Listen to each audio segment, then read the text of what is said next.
My name is Cesar Swartz, and I'm a designer at LEGO, and I designed the LEGO Ideas treehouse. You have a base that represents a bit of landscape, and on one side you have a little stream with some vegetation and some mushrooms, and then on the other side you have a table and some benches. You also have a bonfire and a pot, so the family that lives on the treehouse can cook some meals. And then of course you have the tree, and on top of that tree you have 3 huts or cabins. The first one is accessible by stairs, and it consists of the main bedroom. Then you have the second one, which is a bathroom, and finally you have the third one, which is a kid's room with a little balcony. Of course, tree houses have to have a swing, so you have one in this set, and you can actually place a minifigure there and it swings. The treehouse was an idea that a French fan called Kevin Fieser submitted to the LEGO Ideas website. It got the required 10,000 supporters, and it was chosen to be made as an official LEGO set. When you work on a LEGO Ideas submission, the first thing you want to do is try to get a hold of as many pictures as you can of the model that the fan submitted. And then you try to recreate as close as possible to that model.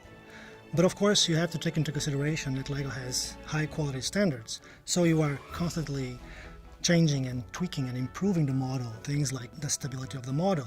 Is the build flow adequate? What colors can you use here and there?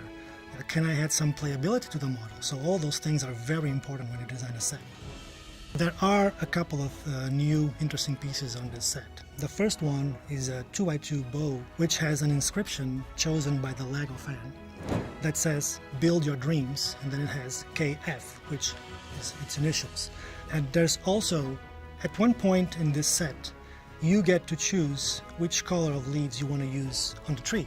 So if you want to use the spring version, you can use the green leaves. If you want to use the autumn version, you can use the yellow and orange leaves. And the yellow one is new for this set, in the flame yellowish orange color for the first time. LEGO nowadays is making a few pieces from a plastic that comes from sugarcane. And in this box, you get 4 pieces. As you build the set, you can discover a few Easter eggs and hidden things. If you remove the top of the bed in the main bedroom, there's a pair of scissors underneath, and that's a reference to the fan designer profession because he's a hairdresser. There's also a map between the bunk beds on the kids' room, and that might lead to a treasure. I don't know, it might. You have to look for yourself. There's also a micro-scale ship in a bottle, which is obviously a reference to the LEGO Ideas ship in a bottle. And there's a last one. Before I joined LEGO as a designer, I built a couple of medieval houses or cottages, and I have a micro-scale one also in the kids' room representing a little toy. I have made at least 8 or 9 different iterations of this model, different sizes, different shapes, different bases, different colors, until I was happy with the almost final result. And there were, of course, countless little tweaks and changes here and there just to make sure that the final product would be as good as possible. It's the biggest LEGO Ideas set so far, with over 3,000 pieces. It's also the LEGO set so far with the biggest amount of leaves in one set. So you get 179 leaves in 5 different colors. It's also a very detailed model, so no matter from where you look at it, you have little things, little details all over. When I was a kid, I always wanted to have a tree house, but that sadly was not possible. So being able to build a tree house out of LEGO bricks, it's kind of a callback to my childhood when anything seemed possible. So when I heard that the project was chosen to be made into an official set, I approached Sam, the creative lead of LEGO Ideas, and practically begged him to work on this set. And I was super happy when he agreed to it. Before I joined LEGO, I was a teacher.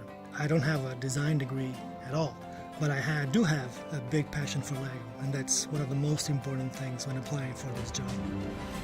My advice for anybody that wants to be a LEGO designer is, of course, keep building, build as much as you can.